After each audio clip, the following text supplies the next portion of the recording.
નમસ્કાર.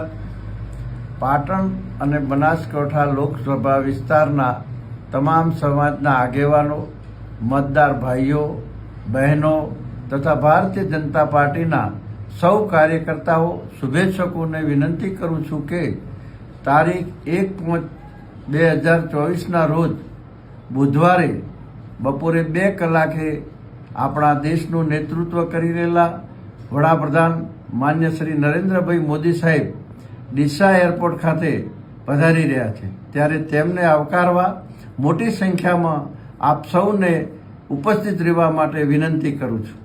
અને સાથે સાથે પાટણ લોકસભાના ઉમેદવાર ભાઈ શ્રી ભરતસિંહ ડાભી સાહેબને અને બનાસકાંઠા લોકસભાના ઉમેદવાર ડૉક્ટર રેખાબેન ચૌધરીને ખૂબ જંગી બહુમતીથી જીતાડવા માટે આપ સૌ કામ કરશો એવી આપ સૌને વિનંતી કરું છું.